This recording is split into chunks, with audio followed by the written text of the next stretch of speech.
24 dicembre al 6 gennaio zona rossa nei festivi e prefestivi e arancione nei feriali. La decisione del governo comunicata alle regioni è in queste ore al vaglio del Consiglio dei Ministri.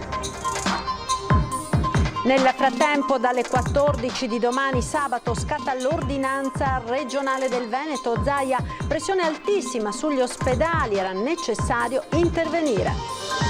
Molti dubbi tra i cittadini dopo l'annuncio della nuova ordinanza regionale. Facciamo chiarezza su alcuni aspetti rispondendo alle domande più frequenti.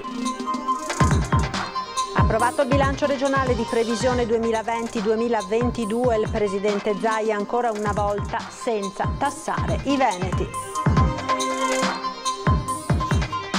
Attimi di paura nel pomeriggio a Venezia, in Campiello dei Furlani a Castello. Un uomo si è barricato in casa minacciando la moglie, blitz della polizia. La pistola che aveva era un giocattolo.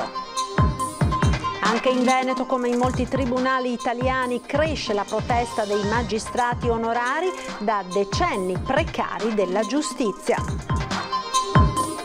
Il 25 dicembre dalle 10 del mattino su Antenna 3, una giornata non stop per stare con voi tutto il giorno, ospiti e collegamenti in diretta, SMS e video per farvi gli auguri. Buonasera, ben ritrovati con l'edizione di Venezia dei nostri telegiornali. Dal 24 dicembre al 6 gennaio dunque l'Italia sarà zona rossa nei giorni festivi e prefestivi e zona arancione nei giorni lavorativi, è quanto ha comunicato il Premier Conte alle regioni dopo l'incontro con i capi delegazione della maggioranza e il ministro Boccia e prima del Consiglio dei Ministri iniziato alle 18. Passa dunque la linea di far rimanere i divieti pesanti il 24, 25, 26 e 27 dicembre, dal 31 dicembre al 3 gennaio e il 5 e il 6 gennaio. Restano in arancione invece i giorni 28, 29 e 30 dicembre e il 4 di gennaio. Inoltre nel periodo delle feste si potrà uscire dal territorio dei piccoli comuni sotto i 5.000 abitanti entro un raggio di 30 km, ma non per andare nei comuni capoluogo. Resta infine la deroga di poter invitare 2 persone senza contare i minori di 14 anni. Fermo quindi restando il divieto di spostamento tra le regioni, sarà consentito sia nelle giornate rosse che in quelle arancioni a massimo 2 non conviventi di effettuare visite nelle abitazioni private. Dalla deroga non sono conteggiati gli under 14 i cui spostamenti saranno quindi consentiti. Queste dunque le comunicazioni alle regioni. Vediamo se saranno poi definitivamente confermate dal Consiglio dei Ministri. Nel frattempo da domani scatta l'ordinanza del governatore Zaia che blocca gli spostamenti tra comuni a partire dalle 14. Positivi nelle ultime 24 ore, come vi ho detto, 4.211 che sono l'8%. Anche domani saremo la regione con più positivi d'Italia. Pur con l'ormai lunga polemica sul numero dei tamponi, la situazione in Veneto è grave. Lo dice il presidente della regione nel giorno che precede l'entrata in vigore dell'ordinanza che limita la mobilità tra comuni dalle 14. Abbiamo ancora delle evidenze di problematicità, penso ad esempio a Verona che è tiratissima. Verona è tiratissima per i ricoveri in area non critica, ma in particolar modo per le terapie intensive. Necessario intervenire per porre un freno al dilagare del virus e riportare la curva dei contagi verso il basso. Dopo gli assembramenti dello scorso fine settimana, Zaia spiega di aver deciso di assumersi la responsabilità del giro di vite. Decisione, prosegue il governatore, condivisa dai sindaci. Ho visto che peraltro ad adiuvandum, proprio per far funzionare l'ordinanza, alcuni stanno creando varchi, altri delle chiusure, Padova ho visto che sta facendo un'ottima operazione rispetto ma perché? Perché abbiamo coscienza del fatto che se l'ospedale è pieno poi veramente si rischia di non curare più chi ha veramente bisogno dell'emergenza. Questa è la nostra preoccupazione. Circa le sanzioni previste, Zaia si appella al buonsenso. La strada è tanto lunga per arrivare ad aprile e arrivare alle vaccinazioni. Per cui il mio appello lo faccio a buon senso, non ai controllori. Se avremo sabato e domenica pomeriggio le città strapiene di gente che viene fuori comune, ne prendo atto, vuol dire che chi è causa del suo male pianga se stesso. E la curva dei decessi è emblematica. Il Veneto, spiega Zaia, ha visto nei mesi di novembre e dicembre un incremento del 44% rispetto all'anno scorso. La tabella della mortalità ci dice che noi siamo l'8ª nona regione in Italia per numero di morti Covid. Infine, la questione delle assunzioni di medici e personale sanitario affidata a Patrizia Simionato, direttrice generale di Azienda Zero. Dei 1.329 incarichi assegnati sono arrivate 4.213 manifestazioni di interesse. Che non sono andate però tutte a buon fine, prevalentemente perché il professionista, una volta interpellato, una volta esaminato, avuto il curriculum,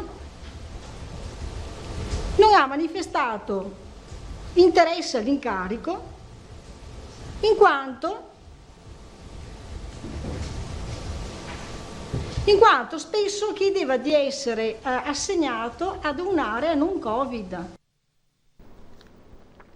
Intanto non accenna a diminuire la corsa del virus, 1583 nuovi positivi nel report di questa sera di Azienda Zero, sommati ai casi di questa mattina si arriva a 3.801 nuovi positivi in Veneto nelle 24 ore, resta sempre pesantissimo il bilancio delle vittime, altre 102 persone hanno perso la vita. Sul fronte dei ricoveri cala lievemente la pressione sugli ospedali, in area non critica sono ricoverate 2.911 persone, 46 in meno rispetto a ieri e 368 in terapia intensiva, meno 2 da ieri. Per quanto riguarda Venezia, i nuovi positivi di oggi sono 558, i decessi sono 16.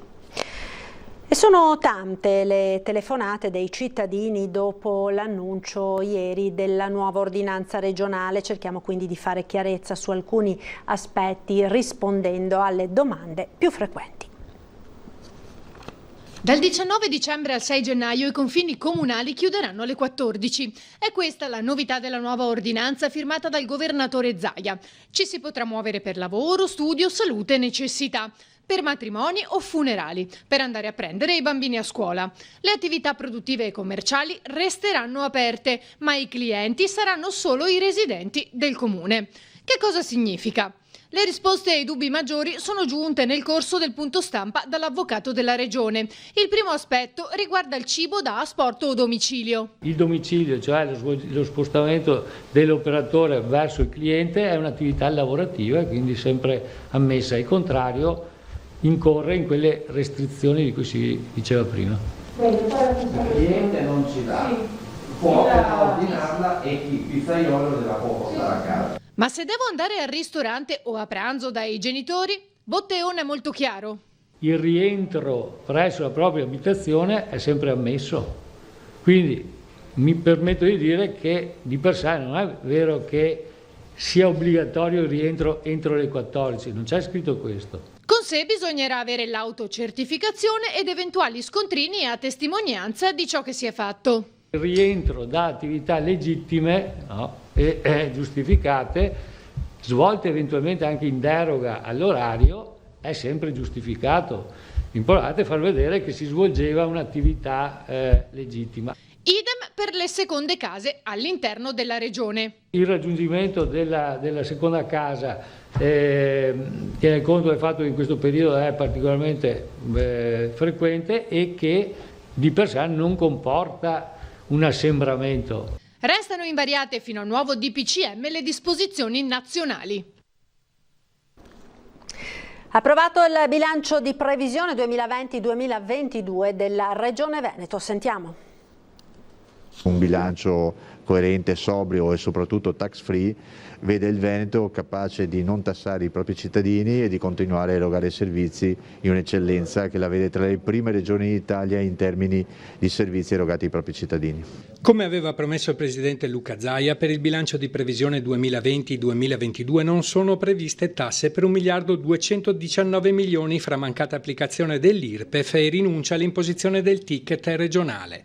Ammonta invece a 50 milioni di euro il bilancio del Consiglio regionale del Veneto per il prossimo anno, un budget che rimane invariato per il triennio 2021-2023 rispetto all'anno scorso. Un bilancio che continua, come dicevo, a garantire servizi ha la capacità di finanziare 65 milioni per la coprogettazione, i finanziamenti comunitari, e quindi continuare a creare quel livello moltiplicatore che ad esempio nel 2021 a fronte di 65 milioni vedrà il Veneto portare a casa più di 250 milioni dall'Europa. Scuola, rischio idrogeologico, ambiente e sport sono gli obiettivi prefissati nel bilancio della Regione. Continuiamo a investire sulle scuole paritarie con 21 milioni di euro, 29 milioni per quanto riguarda la formazione, 60 milioni per quanto riguarda il trasporto pubblico locale, alcuni ulteriori investimenti nel rischio idrogeologico e quindi in lavori di manutenzione sia nelle strade sia nell'assetto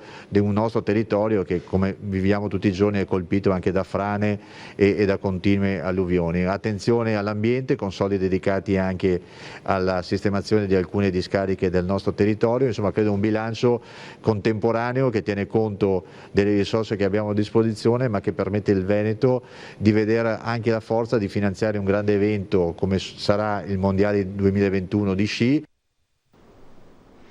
Attimi di paura nel pomeriggio in Campiello dei Furlani a Castello per un uomo già noto alle forze dell'ordine che si era barricato in casa. Sul posto è giunta la polizia, chiamata dai vicini spaventati dalle urla che provenivano dall'appartamento. Dopo aver tentato un dialogo, gli agenti hanno messo in atto un blitz, trovando l'uomo con una pistola puntata al collo della moglie. Quando l'hanno disarmato si è scoperto fortunatamente che l'arma era giocattolo. L'uomo è stato denunciato per procurato allarme. Perentorio invito natalizio del patriarca di Venezia Monsignor Moraglia al mondo della politica circa il funzionamento del Mose e la difesa della Basilica di San Marco e Venezia dall'acqua alta. Assumono un significato ancora più solenne le parole pronunciate con grande coraggio e straordinaria lucidità del patriarca di Venezia, Monsignor Francesco Moraglia, intervenuto in occasione della presentazione del quaderno dedicato alle colonne in marmo di Aquitania che decorano il nartece della Basilica di San Marco e ne raccontano il restauro a cura della Procuratoria di San Marco. Nel monito del patriarca c'è un richiamo esplicito al Mose e alle polemiche di questi giorni. Rinnovo, e lo faccio sotto forma di un augurio natalizio, l'invito a chi è chiamato a prendere decisioni risolutive, ad esprimere pareri vincolanti di valenza pubblica a tutela della nostra città. Si decida con saggezza, si decida con equilibrio, si decida, perché non possiamo continuare ad assistere impotenti a questo spettacolo desolante.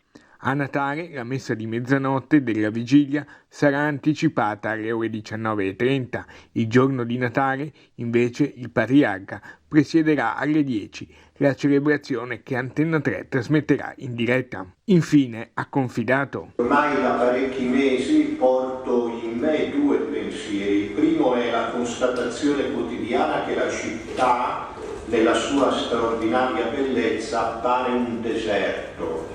Una città spopolata, una città priva della presenza di turisti, di visitatori che fino a un anno fa erano in numero eccessivo, costituivano un problema. Adesso la loro totale assenza costituisce un altro grave problema.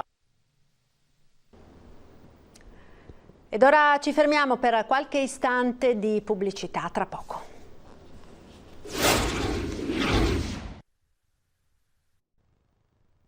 E rieccoci nuovamente in diretta con il TG di Venezia. Proprio a Venezia, come in molti altri tribunali italiani, cresce la protesta dei magistrati onorari da decenni precari della giustizia. Con una rosa rossa e un codice tra le mani hanno manifestato con un flash mob tutto il loro disappunto per le mancate risposte del governo.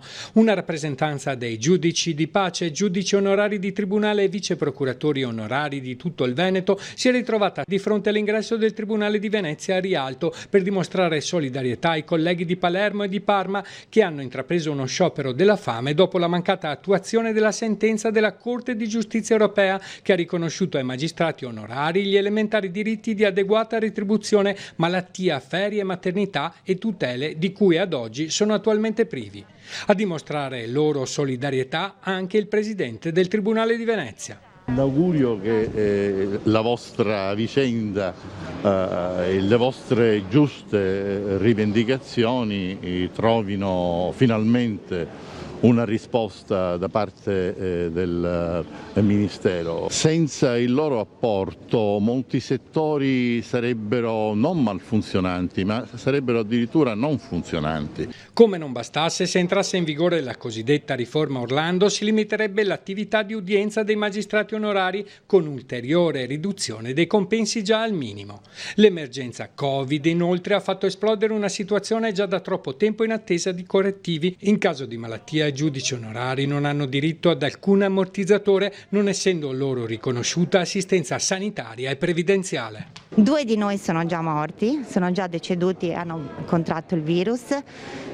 Non c'è nessuna tutela, ripeto, previdenziale e assistenziale in caso di malattia. Ma la nostra è una battaglia non solo per la magistratura onoraria, ma per tutti i lavoratori, perché se nel settore della giustizia lo Stato italiano, il Ministero della Giustizia nega le ferie, nega la previdenza, ma allora cosa succederà agli altri? Dopo di noi chi ci sarà?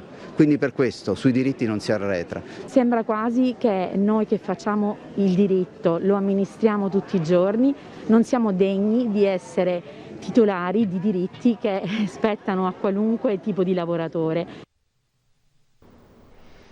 Il 25 dicembre, giorno di Natale, Antenna 3 vi farà un regalo speciale, una giornata da passare insieme in un giorno particolare reso complicato dal Covid e dalle restrizioni.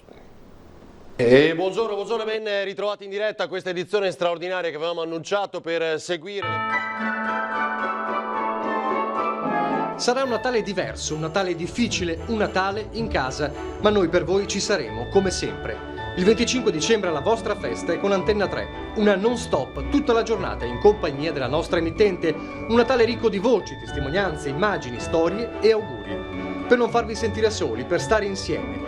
Dalle 10 e fino al telegiornale di Treviso delle 19:30, Antenna 3 non si ferma. Partenza con la Santa Messa dalla Basilica di San Marco, celebrata dal Patriarca di Venezia, Monsignor Francesco Moraglia. E poi in diretta, in studio e in esterna, vi racconteremo le tante facce del Natale 2020. Collegamenti tra gli altri con Treviso, Venezia, Cortina. Ospiti in studio e in Skype per mostrarvi la giornata di Natale dai tanti centri del territorio.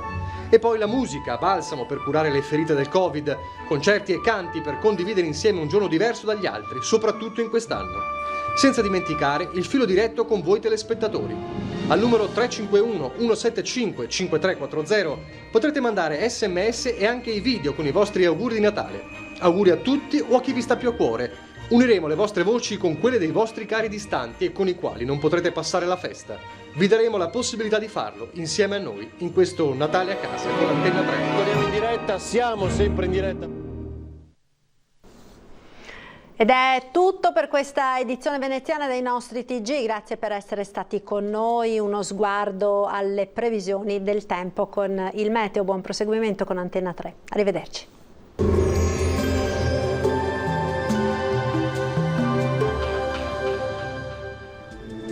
Bentrovati al meteo. Cala lievemente la pressione atmosferica, ma il tempo si mantiene tutto sommato stabile nel weekend prima delle festività di Natale. Il dettaglio di sabato 19 dicembre. Sul Veneto il cielo risulterà sereno o al massimo poco nuvoloso, specie sulle zone montane e pedemontane. In pianura iniziali foschie e nebbie diffuse, in diradamento durante le ore centrali, lasceranno così spazio ad un cielo sereno o poco nuvoloso. Solo localmente persisteranno anche durante il giorno. Temperature stazionarie, minime tra lo 0 e i 4 gradi, valori massimi invece tra gli 8 e i 10 gradi. Ci spostiamo ora sul Friuli Venezia Giulia, molte nubi ma non mancheranno timide schiarite soleggiate. Non sono comunque attese precipitazioni degne di nota. Temperature minime tra lo 0 e i 6 gradi, massime sui 9-11 all'incirca. Uno sguardo infine al Trentino Alto Adige, dove prevarrà il sole, tuttavia con qualche addensamento, specie sui settori meridionali della regione.